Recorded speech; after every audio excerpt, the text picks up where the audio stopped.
Aminados. Aminados. Now this is the real part. The episode starts now. Okay. Okay. Hello, everybody, and welcome to Ghoul Society. That's my big sister, Jamie. And that's my little sister, Sarah.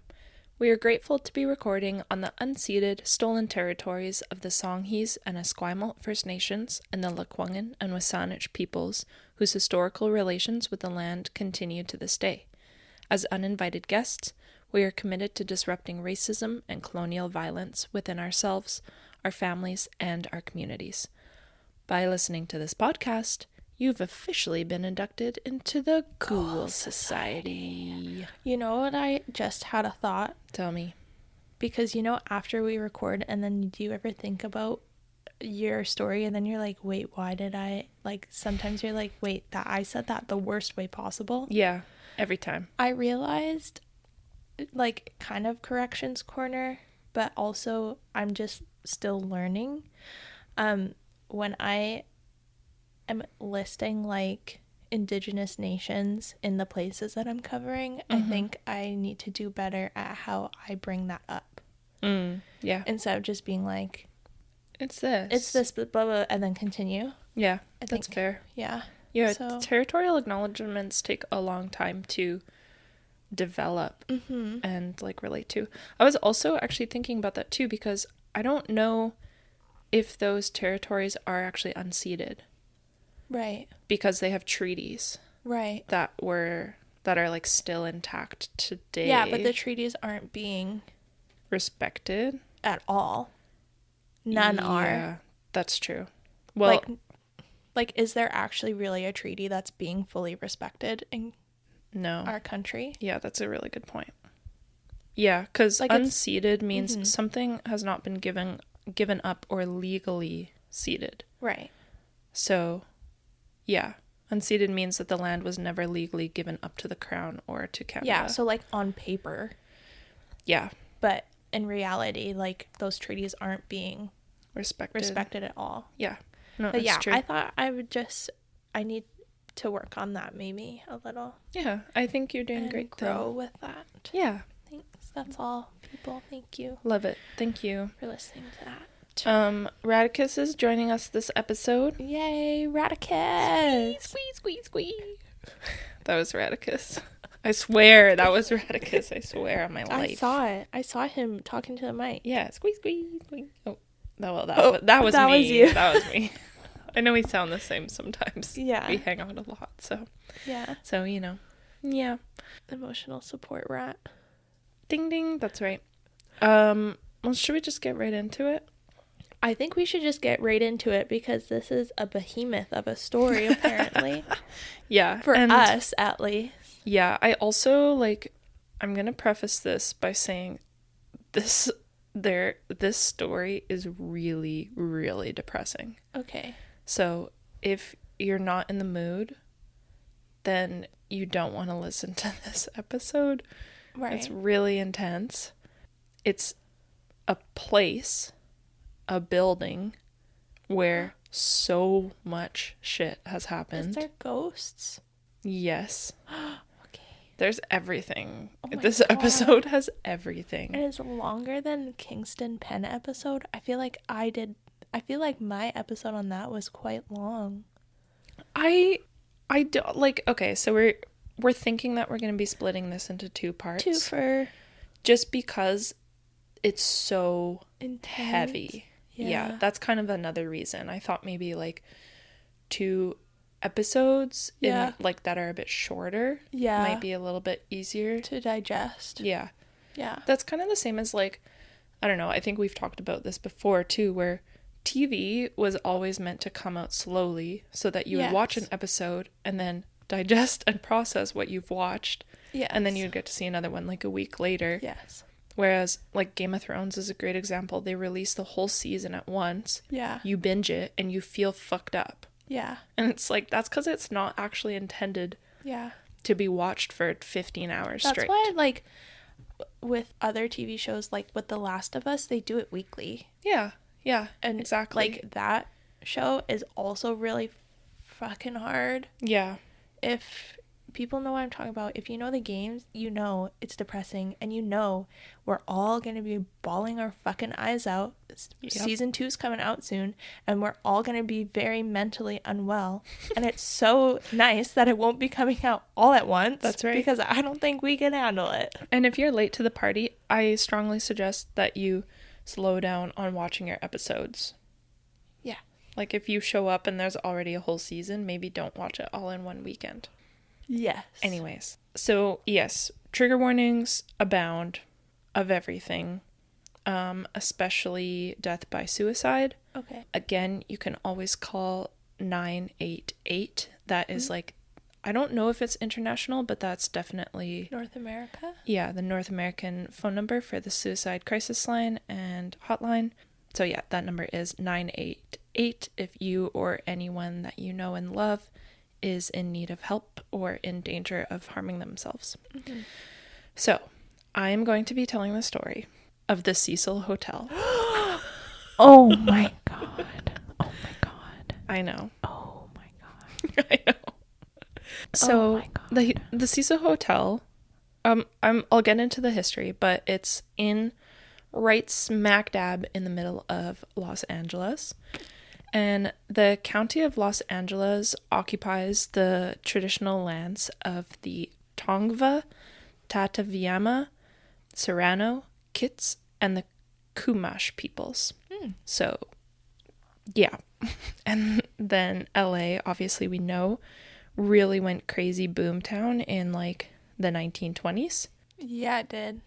It really did. Also, my last story, my Peg and Twistle story was Hollywood 1920s. I don't know, just, you know, I'm just in that zone. Hollywood. So, the Cecil Hotel was built in 1924 by 3 hotel managers, William Banks Hanner, Charles L. Dix, and Robert H. Sharps, as a destination for business travelers and tourists. It was actually named after the Cecil Hotel in London, the UK. Is that one haunted too? I don't know. I didn't. Finnerty, close your ears. Close your ears. I didn't do enough research. Finnerty, skip forward 30 seconds. Yeah, so I didn't do enough research. I don't know if the hotel is haunted, no. But maybe that's a destination that we go to. So anyway. But actually, I would be so down if we went to London and just stayed in a bunch of haunted hotels around the city. Yeah, it would be so fun. Okay. But maybe not. Well, we wouldn't really sleep. Anyway, so the Cecil in America, in LA, was designed in the Art Deco style by Loy Lester Smith and was constructed by W.W. Padden, which was like a bigger company. And it cost around $1.5 million to complete. You're so Art Deco. Do you want to guess how much money that is today? Wait, how much? Sorry, I was thinking of that song. $1.5 million in 1924. Oh my god, that's a lot of fucking money. Yep. 200 million. 90 million. Less? Yeah, less. Oh, 50 million. 18.5 million. Oh. I know, it's not actually not that even much. that much. I mean, it's a shit ton of money, but like, it's not that much. I thought it would be so much more. I know, because it's a big building. It has like 3 sections. Like, it's kind of ugly, but everyone loves it. It's kind of nice on the front. I don't know. Anyway. I don't think it is nice at all. It's like 3. No. It's 3 rectangles, like dink, dink, dink, that are kind of connected, but I don't think you can actually. Can you walk between them? I think maybe you can. Anyways. What? I'm looking at a picture right now. What do you mean? You have to. Oh, I see. Actually, back here is where it's connected. Yeah. I was thinking maybe this was something, but I don't think it is. I think that's just to hold it up. No, at the front is like where the front is connected. That's where the lobby is and stuff. And then you go maybe through here. Do you see that? that? I didn't even realize that it was separated. Like, I know. Actually separated. I know. Yep. It's kind of a W or like an E shape. If you were looking at it from straight above, it looks like an E. So I think it's connected on that like back structure. Yeah. Okay. Anyway, so it has a beautiful marble lobby with stained glass windows, potted palms, and alabaster statues, with a total of 700 rooms. It's a lot. The hotel was steps away from the downtown hub for the Pacific Electric streetcar system, which made it easy for anyone to reach kind of like all areas of LA. Listen, bring back electric streetcars. Just go to Toronto. I just wish that Victoria never got rid of their I know. streetcars. I know. How stupid can you be? Yeah, come on. Bring them back. Though remember when I was telling you about how like when you take the streetcar in Toronto, you have to cross the busy road? Yeah, you just go into the road. Yeah. Well, because the roads were built around the streetcars, so yeah, whoever did that was stupid. I know. Anyways, apparently the Cecil has a sister hotel called Hotel Alexandria. Oh. When I looked it up, I was like, yeah, this makes a lot of sense. Like, it looks kind of identical. But then when I dug deeper into it, it was actually designed by a different architect. And I can't find anything on its wiki that's relating to this. Oh, okay. I found it on Reddit, and this is what they said. The real haunted hotel is the Alexandria, right across the street at 5th and Spring. They're actually sister hotels, the Cecil and the Alexandria, built by the same developer at the turn of the century, and the Alexandria was named after the developer's daughter, who fell down an elevator shaft to her death during construction. However, I can't find anything to corroborate this, so I don't know where that person got that story, and though I kind of love like the lore of it, so I thought I would share that with you anyway. LA lore, which is bonkers. That's crazy. Yeah. So in total, the hotel managers invested about $2.5 million in the enterprise, knowing that many other hotels in the area had opened around the same time. That $2.5 million today is $46 million. Unfortunately. See, wait. Tell me how 1.8 is a measly 18 million, and then what was it? 1 million more is an extra.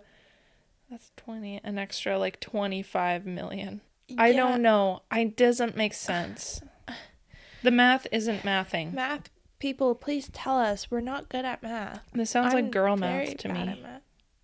Girl math, just add a couple more million. Yeah, that's right. Add a milli in my bank. Ding. What? I don't know. I just made that up. Oh. Unfortunately, as the 1930s approached and the U.S. sank into the Great Depression, funds were running dry, and the slow decline of the hotel began 6 years after it started. Damn. Yeah. It was supposed to be so glorious. I know. It was glorious for a short time. And the problem was, like, all the places, so the hotel started in this, like, really booming area. Yeah. And then all around it, like, everything shut down because of the Great Depression, including, like, right, streetcars and train stations and all of this stuff. Did the downtown area, like, kind of move them? Kinda, yeah. So downtown LA lost its shine and many large companies moved further away. Like I was saying, larger nearby train stations shut down, and additionally, the original hotel designers never made car parking areas for the hotel. So they kind of had that giant oversight. Just relied on the streetcar. Yeah, which honestly, like, I kind of respect, but then they didn't obviously foresee, like, the world crashing in around this. Yeah. Around them and us. Yeah. Damn. Okay. While the 1940s saw the hotel flourishing again as an elegant destination, the decades beyond were much like the 30s as the Main Street area of LA spiraled downward into Skid Row, becoming increasingly populated with houseless people and substance users. Over time, the Hotel Cecil became a refuge for those living on the fringes of society, creating their own sense of community in an area which was still central to downtown and inexpensive to live. Yeah. I want to give a shout out to people who work in homeless shelters. Yeah. Because, wow. Yeah. What, like, holy. Yeah. What a job. What Montana a fucking has job. Crazy stories. Already. And he's only been doing it for, like, a few months. Yeah. Which is wild. Yeah. Like, just shout out. Yep. Shout out to anyone who works with the homeless population or substance users or people who are addicted to substances. You Or guys, like mental health. yeah, or mental health. You guys are like really heroes. Yeah. And you don't get paid enough. No, you don't get paid enough. You're not really seen. No. Your job is kind of in the shadows. And no one wants to see you. No. But it's you guys crazy. are really doing it, so thank you. We see you, and we love you, and we thank you. Yeah. In 2011, part of the Cecil was rebranded as Stay on Main. It has a separate reception area from the Cecil, but its overarching existence was still officially the Hotel Cecil. In 2014, a New York City hotel manager, Richard Bourne, purchased the hotel for $30 million. And a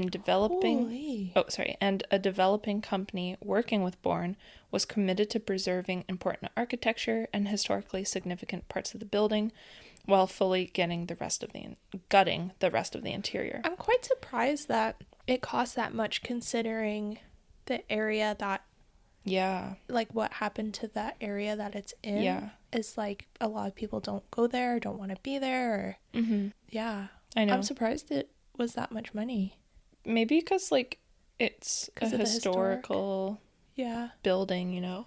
But does it have like historical status? Yes. Oh, it okay. does. Oh, okay. Then that makes more sense. Yeah. Okay. In 2017, work began. However, 2 years later, we all know the COVID pandemic ended the work.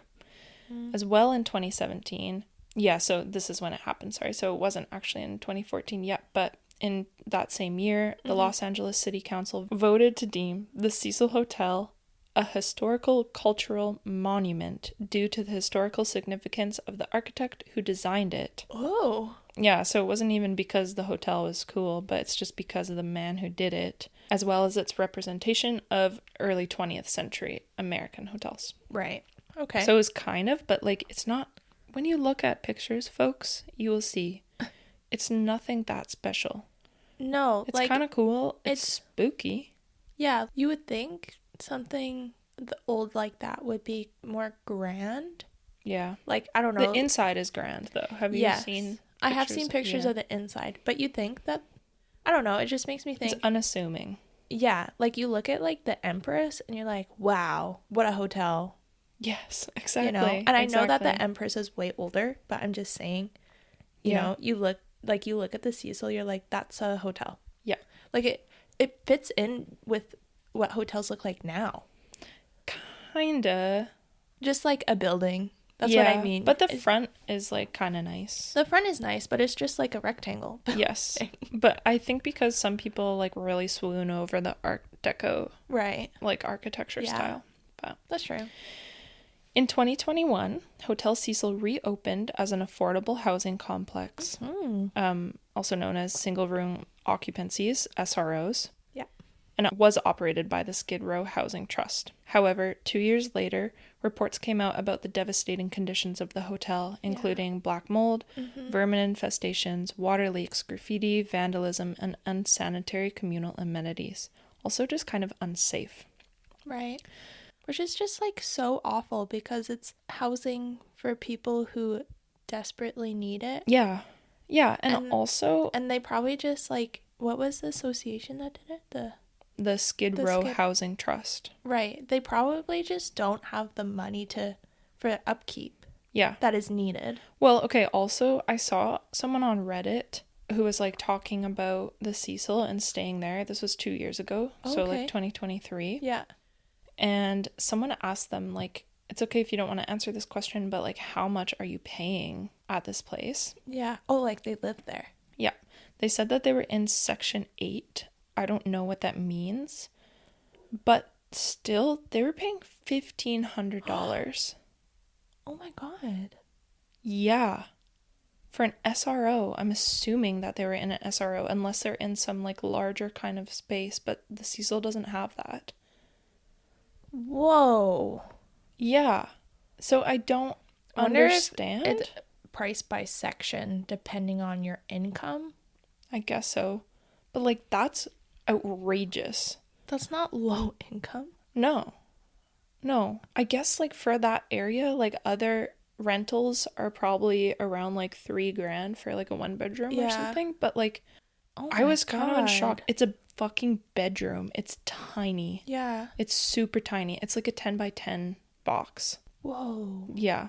Anyway, I could be wrong, but this is what they said. So, yeah. They said it was 1,500. Holy. Yeah. Also, some gossip about the hotel. In 2022, the infamous room rate sign, you know, on the side, it was illegally painted over. So that's gone now. Really? Yeah. And now it's like, I guess it's taken over by Delta or something, because it's just like white with a blue heart, and then there's like another one, and then another one that says Delta.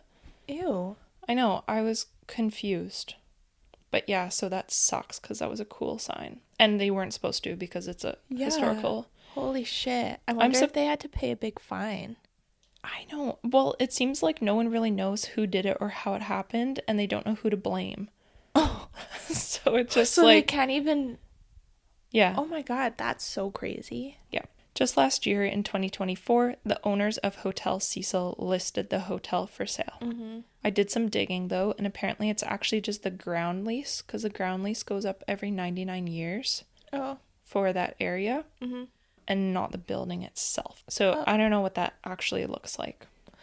So part of it is a hotel still, and part of it is housing. No, it's all. Oh, it's all.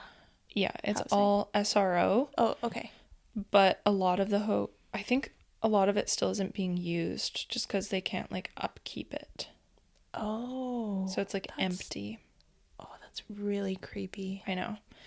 That's really scary. Yeah. I don't like that. It's spooky. So I just want to let everyone know that a lot of the information that I got, that I'm going to share on this week's episode and part 2, I got it from the Paranormal Files on YouTube, which is by Colin. I don't know his last name. He's really good. He does a lot of stuff with his whole family. Super, super in-depth research. And then they actually got to go to the location and like walk around with people that like live there. Oh. And kind of like chat with them. Oh, that's cool. I'm going to watch that. Yeah, you that's should. Really it's cool. A really good one. Yeah. So now we're going to get into the deaths. It's super interesting to me that the most prominent and well-known story of the Cecil Hotel, maybe just currently, is that of Elisa Lam. I'll get into her story, but that will probably be in part 2 because it's quite in-depth. Yeah, it is. And I'm going to start from the beginning of the hotel's eerie past. Okay.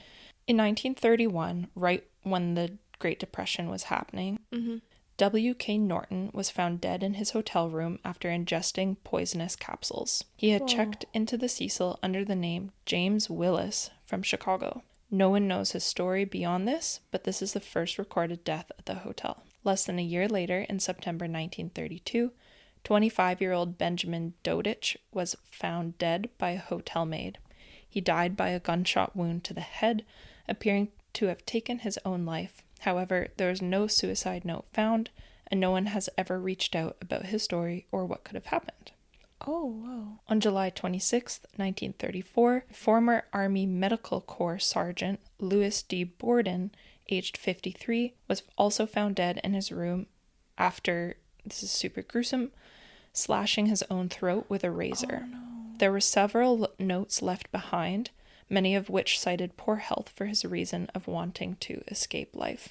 3 years later, in March 1937, Grace E. Magro, aged 25, fell from the 9th floor of the Cecil. Did you hear about that one? Yeah, I knew about that one. I was going to say, wasn't there someone... I thought she jumped. There's a lot of fall ones. Did she fall?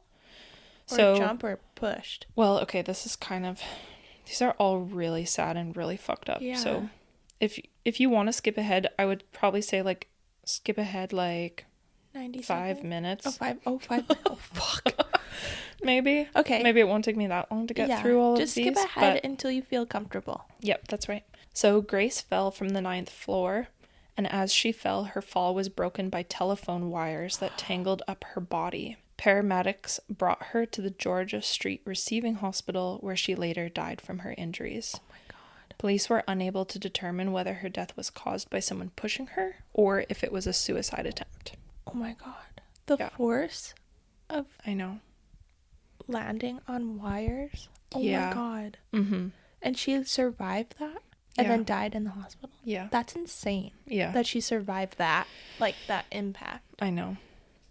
Wow. In May 1939, Erwin C. Neblett, age 39, was found dead in his room after ingesting poison. People still don't know if he was trying to take his own life or if he was poisoned by an outside source. Wow. A lot of these are kind of like that. In January 1940, Dorothy Seger, who was a teacher, checked into the Cecil under the pseudonym Evelyn Brent. Someone must have found her unresponsive and they called for help because when the police arrived, she was near death. Oh. A few days earlier, Dorothy had actually sent her family a suicide note, and sadly, she wow. died in the hospital from her ingestion of poison. Oh, no. So they couldn't help her, unfortunately.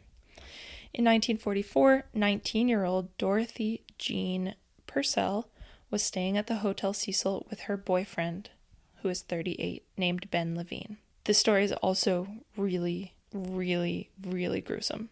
Okay. Dorothy was somehow unaware that she was pregnant over the last 9 months. Oh, And that no. night, she went into labor in the hotel room. Obviously, she was in a super abusive relationship because she said she didn't want to disrupt her boyfriend at the time as she's going into labor. I think I've heard of her story. So she went into the bathroom and gave birth to a baby boy. She saw that the child wasn't breathing, and Dorothy felt that something was wrong with him. Thinking that she had a stillbirth and that the baby was dead, Dorothy took the child and threw him out of the window, landing on the roof of an adjacent building. Dorothy was charged with murder, and 3 psychiatrists testified that she was mentally confused at the time of the incident. In January 1945, she was found not guilty by reason of insanity. Oh my god. Yeah. Oh my god. I know. Oh, I know. no. I'm sorry. I'm not laughing because it's funny. I'm laughing because that's so fucked up. Did she go to like a mental institution? I don't know. There's like I hope nothing so. really beyond that information wise. Yeah, and I hope she got out of that fucking terrible relationship. Yeah. Also, she's 19. Her boyfriend is 38. Like, Oh my god. fuck you. That's being a fucking predator. That's Oh called my grooming. God.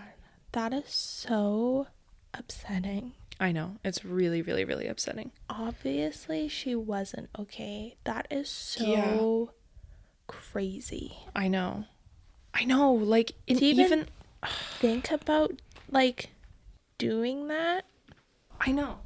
Oh my god. Because even if your child was stillborn, also apparently he actually wasn't. He died upon impact. But, like, oh my god. to think that, like, even if your child is stillborn, you still just don't do that. Yeah. Anyway, so she must have Whoa. obviously been, like, Yeah. super fucking abused. Yeah. To feel like that's what she had to do. Yeah. So. Wow. Yeah. I hope she was able to get some help. Yeah, and find some peace. Yeah. In November 1947, Robert Smith, age 35, jumps from the 7th floor of the Cecil, Oh my god. ending his life. October 22nd, 1954, Helen Gurney, age 55, who was a stationery firm employee from San Francisco, she jumped from the building as well, and she landed on top of the marquee, which is like the sign, like the kind of above the doors. Yeah. There's the overhang there with the sign on it. And that's the marquee, and she died there. 1 week before this, like some of the others before her, she checked into the hotel under the pseudonym Margaret Brown. Oh, she was there for a week? Yeah. Oh my god. I know. That's the thing with the hotel is, like, a lot of people go there and they're using, like, a pseudonym. And they're there for a while before they... Sometimes, yeah. So it's like the hotel is, like, playing a role in their not well-being. Yeah. Which is, like, really spooky to me. Oh, yeah. Yeah. Something about it is, like, draws them in. Yeah. For their, like, in the first place. This is where people think, this is where I'm gonna go to kill myself. Yeah. Like, I don't feel like that's common for hotels. No. Right? Or is it? I don't think so. I think you would like, hear about it more. Can't imagine what they think when they jump off. Because have you ever heard the story of, I forget his name. There's this one man who jumped off the Golden Gate Bridge and he survived. Yeah, and I've watched a couple of videos of him telling the story of exactly, like, he was trying to commit suicide and he survived. Wow. And he said as soon as he let go of the railing, he regretted it. Whoa. And then he, like, hit the water. But he survived, and now he's, like, an advocate for mental health. But yeah, I'm just like, cry. I wonder if that's, like, how many people regret it. Yeah. And how many people don't. Yeah. Yeah, for sure. In February 1962, Julia Frances Moore, age 50, jumped from the window of her 8th floor room and landed in a second-story interior light well. I don't really understand where or how that happened. Somehow she fell back into the hotel through an open window. Or, what? Like, you know those external things I was showing you? Unless those are walkways, but I don't think that they are. So I don't understand how. Like, is there, like, a light thing on the outside of the building? Oh. Like a curved light sconce. Is that what it means? I thought, because when I googled interior light well, it's literally just like a stairwell, but like where they have like a source of lighting. Do you know what I mean? Yeah. But yeah, because if you look it up, you'll see what I saw, which is just like a bunch of interior spaces with lighting. I wonder if it actually exterior light well. No. Maybe that would make more sense. Because, yeah, like on the photos, it doesn't really have... Yeah, I don't know. Sarah's doing some googs and... A light well is an open shaft that extends vertically through a building. So her room was on the inside and she jumped between the... Like, because it's three... Like you said, 3 buildings kind of put together in a sense. Right. She jumped... Her room was in between there instead of like being at the front of the building or the back of the building where you're just jumping out to the street or to the back of the building. Yeah. But how come it says second story interior? I don't know either. Anyway, she didn't leave a suicide note. Oh. So maybe she was pushed, but maybe she wasn't. In her possessions, she had a bus ticket from St. Louis. So she came all the way there from St. Louis. Like, what year was that? 1962. How did she hear about this hotel from St. Louis? I don't know, maybe just like newspaper? I guess, but like, you know what I mean? It's like, it's such a specific place. I know. It's so specific that she went all the way from St. Louis. Yeah. Maybe she didn't want to commit suicide until she stayed in the hotel. Maybe. I know, that's the thing. That's what some people think, too. Yeah. Is that the hotel is just so dark and intense. Something is telling them to... Yeah. Kill themselves. She also had 59 cents in change and an Illinois bank book showing a balance of $1,800. The next one, October 1962. So the same year, a few months later. Pauline Oten, age 27, jumped from a window on the 9th floor of the Cecil. She had an argument with her estranged husband, who had left the room a few moments before she jumped to her death, apparently. Strangely, instead of landing on the sidewalk, Pauline actually landed on a pedestrian named George Giannini, who was 65 years old at the time of this event. Both Pauline and George died instantly. There were no witnesses. What? Who saw this. Was it during the day? I guess it was at night. So when the police arrived, they thought Pauline and George took their lives together. But then they realized that George had his hands in his pockets when he died, and his shoes were still on, which they claim would have fallen off like during the fall or the impact. Oh my God. Yeah. He was just walking, doo-doo-doo, whistling. Oh my God. Then he gets landed on and killed by someone who's taking their life. No, I'm going to be looking up all the time now when I walk around downtown. Yeah, you should always look up anyway. That's like the main thing that Dad taught me is like always look up. Well, I do look up, but I don't want the city water to drip on my face. I know. I know. Listeners, you know I'm talking about city water drip. Yeah. But the thing is, I don't actually know if Pauline jumped. or if her estranged husband pushed her. Yeah. Because he left the room? Oh, you left right before she killed herself? Yeah, I don't know. How I convenient don't know. for you. Maybe. Yeah, Maybe but not. isn't that so convenient for him? Yeah, it is convenient. Super convenient. Blank, blank. Blink, blink. That's so awful. Wow, the timing of that is so, like, Terrible. otherworld, All of the like, timing. otherworldly. Yeah. Just, wow. That's so I know. awful. Yeah. Especially, too, like, if her husband truly didn't have anything to do with it, then, Yeah. like, that's so devastating, too. Yeah. In June 1964, Pigeon Goldie Osgood, who was 65 years old, she was a retired telephone operator. Whoa. She was discovered by a hotel worker, and this hotel worker noticed that Osgood had been beaten, raped, and stabbed, and her room was ransacked. Oh my God. Osgood was well known around the area, and she got her nickname from feeding birds in nearby Pershing Square. Oh. Hours after her murder, a man named Jacques B. Ellinger, who was 29 years old, was seen walking through Pershing Square in blood-stained clothing. Stop. He was arrested and charged with her murder, but was later cleared of the crime. What? Her murder still remains unsolved. Then why was there blood on him? I don't know. And, like, obviously this is a time when they can't, like, check DNA and stuff, so they're just like, well, this is circumstantial, I guess. I know. But there's blood on him. I know, but, like, he could have just been like, I got in a bar fight. It could be anyone's blood. Oh my God. I know. On December 16th, 1975, Allison Lowell, age 23, checked into room 327 of the Cecil. That same day, she was found dead outside after jumping or falling from the building. Oh. However, she was not identified to be Allison Lowell, and her real identity is still unknown. No one has ever reached out, and no connections have ever been made. Really? Mm-hmm. So that was a pseudonym? Mm-hmm. September 1st, 1992, the body of an African-American man was found in the alleyway of the Cecil Hotel.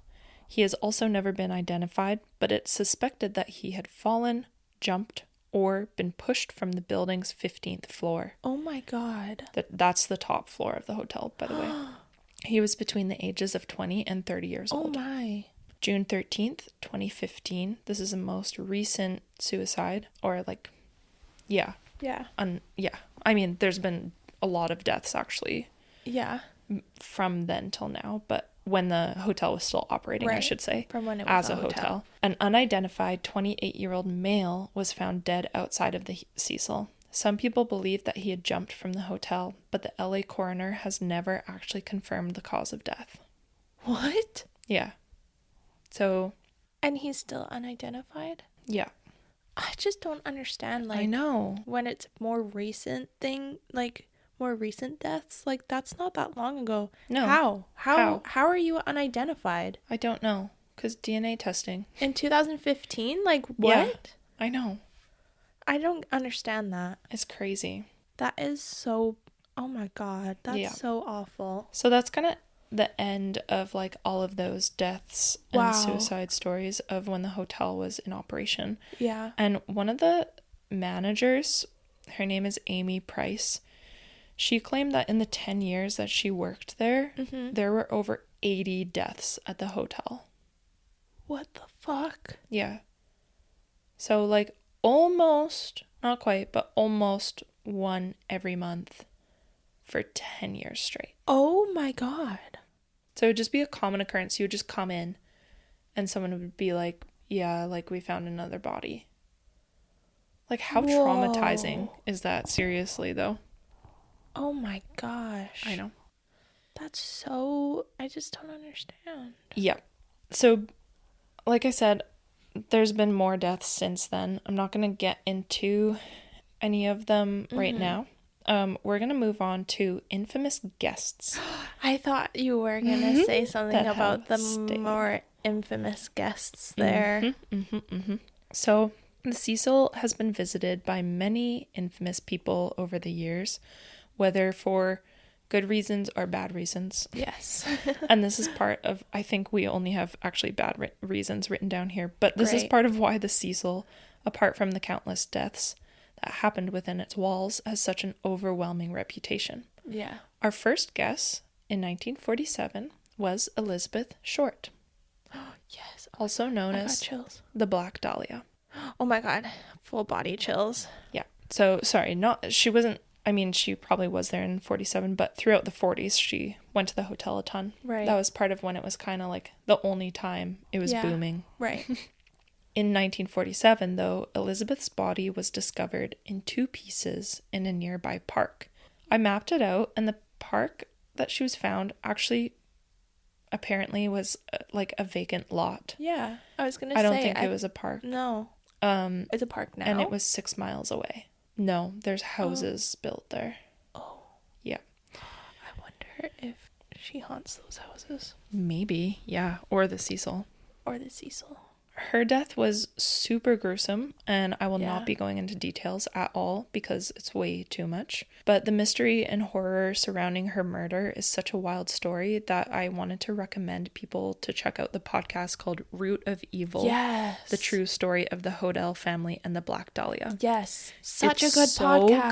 good. It's so good. Still one of my favorite ones that I've ever listened to, and I Yeah. listened to it a few years ago. Me It's too. almost time to revisit it. Yeah. Yeah, honestly, it's so well done. It's so thorough. It's really respectful, Yes. and it also just goes into these crazy like details and connections to like the surrealist art makers and like Yeah. how they were connected to the Black Dahlia at this time. And yeah, anyways. Yeah. So it's been heavily rumored that Elizabeth used to frequent the Cecil Hotel bar, and apparently one of the last times she was seen was at that bar. Oh, I didn't know that. Yeah. Well, maybe I did. I forgot. Yeah, I didn't know either, so maybe take that all with a grain of salt. Yeah. Because I don't remember them talking about the Cecil in the Yeah, listen show. to Root of Evil. Let us know.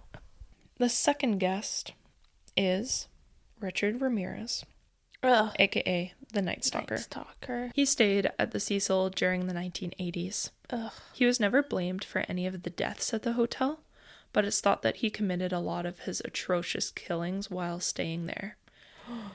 Really? Yeah.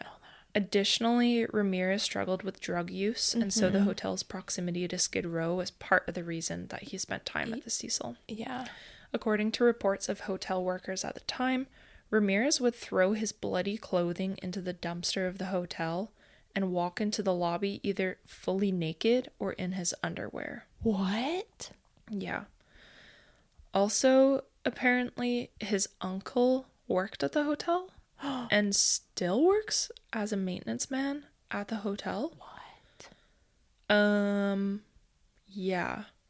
And so I've also heard that his uncle used to help him, like, get rid of his clothing. Yeah. I don't know. All of this could be unfounded.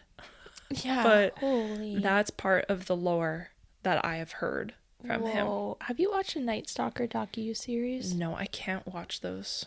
Oh. I can't, like, it's weird. I can listen to true crime all day, but as soon as I visually see it, it's too much for me. I, like, get really, really anxious, I guess, or just really upset in my body. So I just can't. I think I was just asking because I feel like it's pretty well done. Like, I found it very, like, informational. Nice. That's cool. On August 30th, 1985, a group of Los Angeles residents spotted him in the street, chasing him down and keeping hold of him until police came to arrest him. I always remember that, like, when I first listened to the Night Stalker case, it was just, like, this huge horde of people being like, that's Richard Ramirez. Yeah. Let's fucking get him. And, Mm-hmm. like, everyone was just, like, chasing him. Yeah. Like, a huge mob. Yeah. And then they, like, got him. It's kind of amazing. It is. Like, I think really also amazing. I'm pretty sure he got pulled over at one point.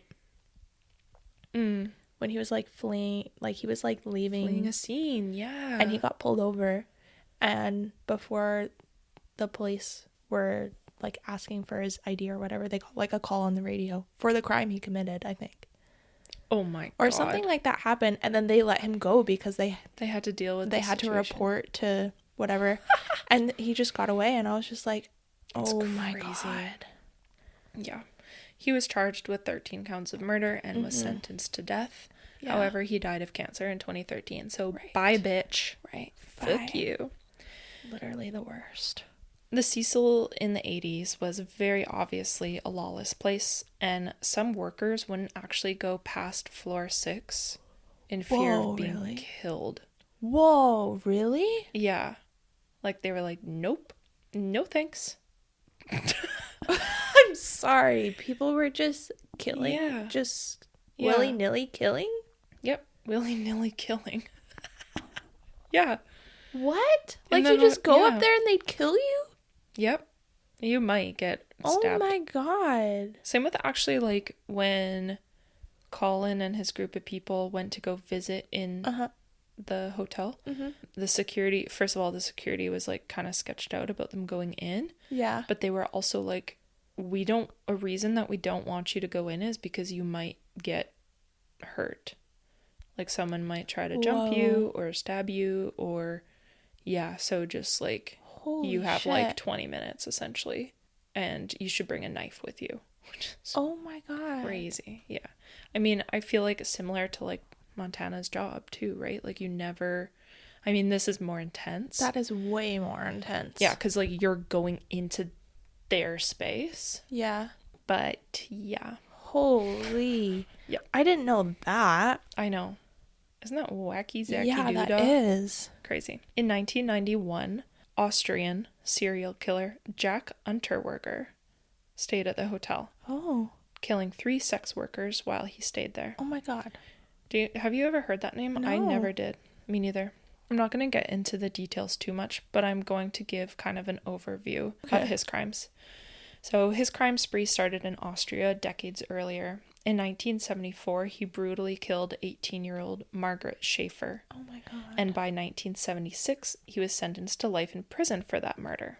Oh. However, he started writing short stories, poems, and plays in prison, including a well-known book called Purgatory, or The Trip to Prison, Report of a Guilty Man. Oh. This book inspired a documentary, and the success of all of it earned him parole in 1990. Wait, where is he again? Austria. Yeah, that kind of makes sense. So apparently you just kill someone, and then if you write good books, you can just get out of jail free. So that's cool. But this happened now. He became a literary fixture all over Austria. He was doing book signings, talk shows, and his works were even read and celebrated in schools. Oh my god. And Austrian radio played his children's stories. Almost immediately after he was paroled in 1990, guess what? A sex worker in Prague named Blanka Bokova was found murdered. And over the next half of a year, 7 more sex workers were found in similar manners. Because he had, what's it called? An MO. Is that what it's called? Yeah. Yes, an MO. His his MO was that he would strangle them with their own bras. And so they were always found like that. Yeah, so, like, what the fuck, Austria? I get it. I get, like, this kind of, like, Switzerland vibe thing. Yeah. You know? Like, I completely get it. And I'm still pretty, like, anti-prison. But, like, this is not it. This is not how you do it. Very, like, anti, like, North America prison. Very anti-prison, but, like you said, like, there's prisons in, like, Finland, Switzerland, that are actually rehabilitative. Yeah, and they work more like cities. And and they get a room, and they get, like, TV, and they cook, and they do woodwork, and they do this, and they, like, it's more like housing in a complex. And some people are still there for life because they've committed murder. Yeah, and they kind of need to be, and they can't really, like, jive with the rest of society. Yes, but they're still a human being. Yes, and they should be treated like a human being. Yeah. But, like, this... But you can't just let... I don't know. Like, obviously. So... That's just upsetting. Yeah. So then Unterweger moved to LA for a bit to study the red light district. And he even got a fucking tour of the area with the LAPD because he was so famous. Why are you doing this, America? Please think about your actions. Please think about your actions. This is when he set up at the Cecil Hotel and killed 3 sex workers there. The names of the 3 women whose lives were taken by Unterweger were Shannon Exley, Irene Rodriguez, and Peggy Jean Booth. Unterweger must have moved back to Austria, and police finally had enough evidence to arrest him on those 3 murders. Unfortunately, he had slipped... the Austrian police had enough evidence, and I think also the United States had enough evidence too. Mm-hmm. Like, they were being like, oh, actually, maybe we shouldn't have let this guy out just because he was a good writer.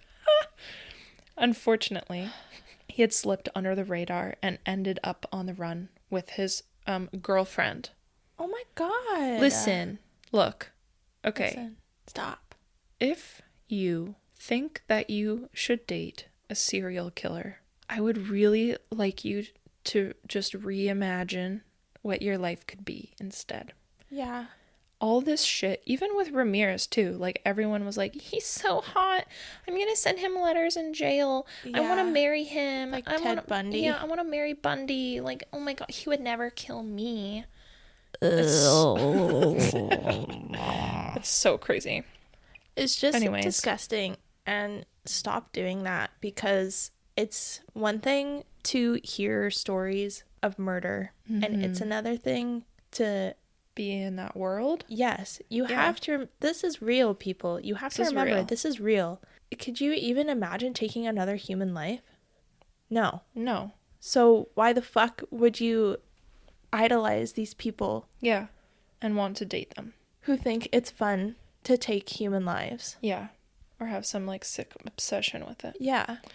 Ugh, it's so disgusting. Anyway. I want to throw my head out like against the fucking wall. I know. So he was finally caught in Florida, and he was extradited back to Austria, where he was found guilty of 9 out of the 11 murders. That very night, Unterweger ended his own life in the prison. Wait, he was in American prison? I don't know. No, he was extradited back to Austria. Oh, and he killed himself? Yep. He was like, cool. He took the easy way out. I'll just kill myself now. People would say. Yeah. So that's where I'm going to end part 1. Part 1. That was so much. Oh my God. The deaths. I know. Holy. I know. I'm sorry. It's so heavy. The Cecil. That's just like so. I'm so baffled. I know. Is there like a magnetic energy there or There's something? Something like weird going on. Pulling people there. I know. There's some weird to kill themselves. Thoughts about it. Yeah. And then also pulling, now that it, like you said, it's SRO. Now it's not a hotel. Mm-hmm. And now it's near Skid Row. And so it just like draws people that are like on the fringes of society. Yeah. No, exactly. I know. So that's where we're going to leave it for part 1. Yeah. Again, I want to share that the crisis line is 988. You can also call 1-800-784-2433. That is in BC. Or you can also call, in Vancouver, they have a crisis intervention and suicide prevention center. You can call them at 604-872-3311. It's always better to reach out to someone and know that you are never alone. So, 988, though, is the number that you can call if you are in immediate need of assistance. And if you can, please support these organizations. Yes. Or even if they're like government funded, because their funding gets pulled all the time. All the time. And we really need those. Yeah. In our society. We really do. Yeah. So. Yeah. So we will see you around here for part 2. If you would like to come back. Toot. And we thank you for listening. Thank you, everybody. And stay safe. And go, read a romance book to get this out of your head or something. Go touch grass. Go touch the grass. And hug the people that you love. Yes. And we love you. Yes. And have a great day. Bye. Bye. If you have any questions, comments, concerns, or would like to send us your own stories, you can do so by emailing us at ghoulsocietypod@gmail.com. You can give us a follow or DM us on Instagram at Ghoul Society Pod. You can find all of our trigger warnings and resources in each episode's show notes. And if you feel so inclined, please leave us a review, a rating, 5 stars, or comments. Anywhere that you get your podcasts, we release an episode almost every Sunday at 10 a.m. And we will see you next time. Bye. Where's all my words? Oh. They just sometimes disappear. I don't know. Kind of word. Get better.